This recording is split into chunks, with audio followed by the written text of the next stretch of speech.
We begin with a dream come true for a world-famous writer and thinker. Stephen Hawking has spent most of his 65 years in a wheelchair. He's always dreamed of floating weightless, and today he got his chance. For one of the world's greatest minds, finally a chance for freedom.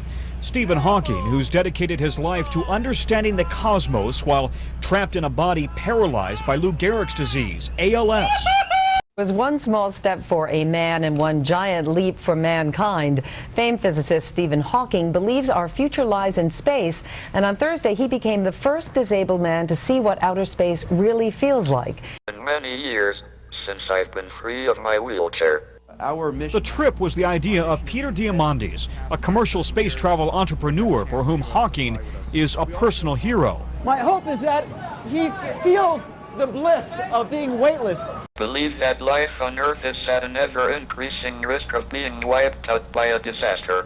I think the human race has no future if it doesn't go into space. Such an amazing man, really is. And looked so happy. Yeah, I mean, that's a great story. That was just a what they great say, 40 time. years in a wheelchair to be floating in space is pretty cool. Weightlessness in a flight through the atmosphere over the Atlantic Ocean.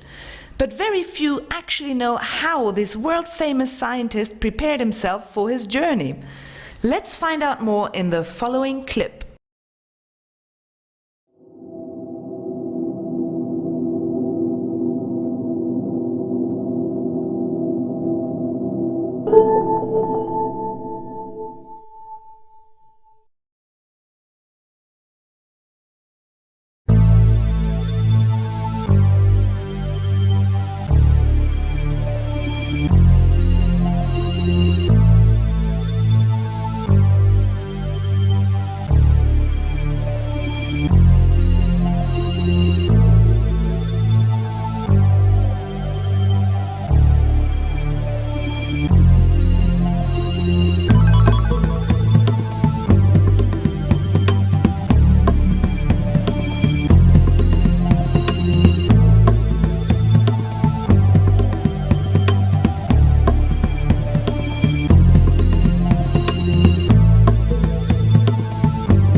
The human race has no future if it doesn't go into space.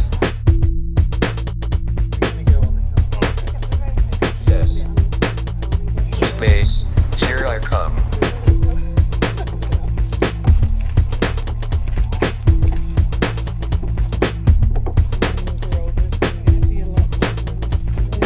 I honestly don't know. Wonderful, I would guess. In the middle?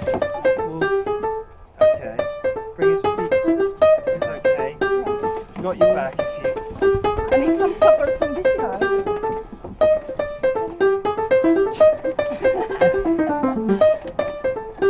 Right.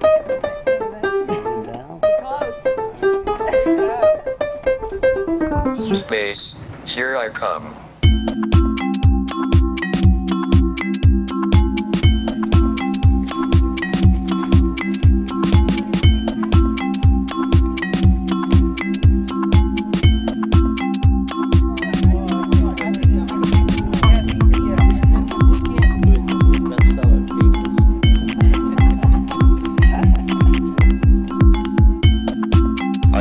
That life on Earth is at an ever-increasing risk of being wiped out by a disaster. Can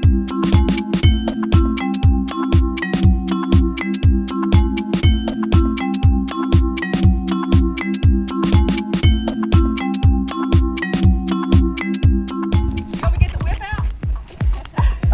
No, I think we can... You think you can handle it? I think I can handle it.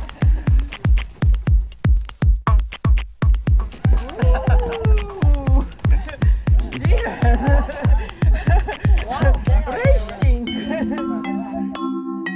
Hi. It has been many years since I've been free of my wheelchair.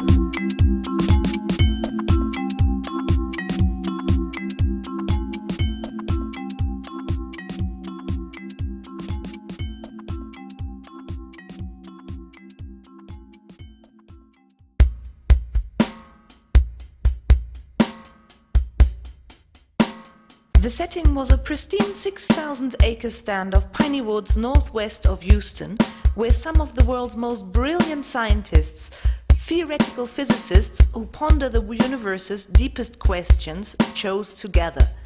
Among them was perhaps the most famous living scientist, Stephen Hawking. They had come at the behest of George Mitchell, a one-time wildcatter and the developer of the woodlands, who in the last decade has gained a deep appreciation for cosmology, the science of the universe. During the evenings they enjoyed the hospitality of Mitchell and his daughter, Sheridan Mitchell Lawrence, and supped on high cuisine, much of it such as wild boar from the ranch itself. During the days, the scientists enjoyed a relaxed approach to some of the most fundamental questions in science. No PowerPoint presentations, a staple of academic conferences, just a blackboard and sticks of chalk.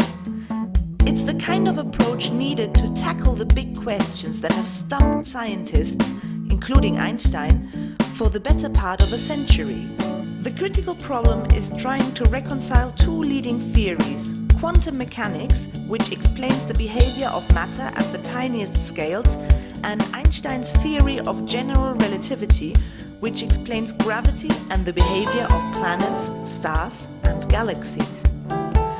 The problem is that when quantum mechanics and relativity both are called upon to answer certain questions, they return radically different answers. Scientists have been searching for an overarching theory of everything, which might incorporate one or both of the existing theories and explain the behavior of everything from the smallest subatomic particle to the expansion of the universe. The rush of new data that has been discovered in the last decade has turned cosmology upside down. Scientists today aren't sure whether our existing theories are right or wrong. That's where meetings such as Mitchell's come in. In an informal setting, participants can step back from their own, more focused areas of work to ponder the big picture, and they can bring up crazy ideas without fear of scorn from their peers.